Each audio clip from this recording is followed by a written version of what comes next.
चंद्रकांतजी, स्वागत आहे एनडीटीव्ही मराठीमध्ये।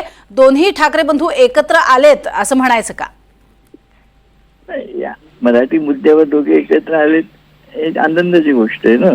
आणि शेवटी आज काळाची तीच गरज आहे आणि दोघांनी मान्यता दिली एकत्र मोर्चाला, ही फार चांगली गोष्ट आहे।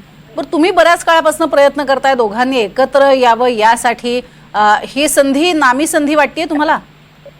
नाही, मी तेच सांगितलं मराठी नाव और नेवर। आता शेवटी काय मराठी माणसात आणि मराठी भाषेसाठी जे तमाम मराठी आणि महाराष्ट्राच्या जनतेची अपेक्षा आहे ते या दोघं पूर्ण करतील अशी मी ईश्वरचरणी प्रार्थना करतो आणि तीच सगळ्यांची सुखद बातमी असेल।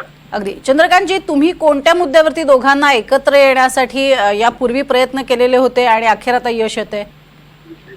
नाही, मुद्दा असा कुठचा नव्हता। दोघेही भाची असल्यामुळे दोघांनी एकत्र यावे ही मी पहिल्यापासून प्रयत्न करतो आणि आज पण ती ईश्वरचरणी प्रार्थना करतो।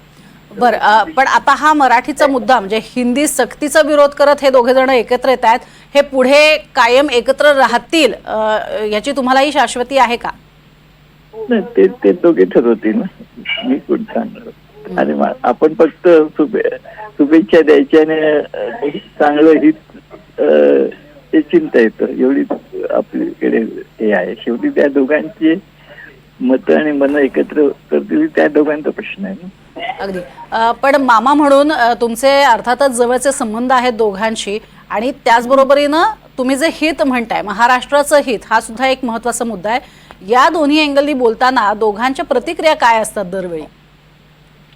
दोघांच्या प्रतिक्रिया ते असं ओपनली सांगतच असतात ना तुमच्या माध्यमातून। असं खाजगीरित्या कधी ते असं बोलत नाही आणि खाजगी एकत्र बाहेर एकत्र असं ते कधी सांगत नाही। तुमच्या माध्यमातूनच सगळं जे आहे ते घडतं। बरं, पण चंद्रकांतजी, दोघांच्या महत्वाकांक्षा सारख्या असल्यामुळे कुठेतरी तडजोड करताना अडचणी येत आहेत असं तुम्हाला जाणवलं होतं का? नाही, ते आता तुम्हाला जास्ती माहिती आहे माझ्यापेक्षा। आपण फक्त हित आणि चांगलं फ्युचर बघायचं एवढी आपल्या हातात गोष्ट आहे आणि ते लवकरच होईल।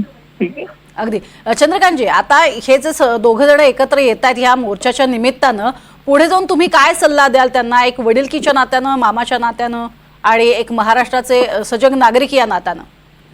नाही, असं एकत्र कायम राहावं हीच माझी इच्छा आहे आणि देवाच्या प्रार्थना आहे। ठीक आहे, नक्कीच। धन्यवाद आमच्याशी बोललात त्यासाठी। तर ठाकरे बंधूंचे मामा आपल्याशी बोलत होते आणि या मोर्चा संदर्भात संजय राऊतांनी नेमकी काय प्रतिक्रिया दिली आहे तीही पाहूयात।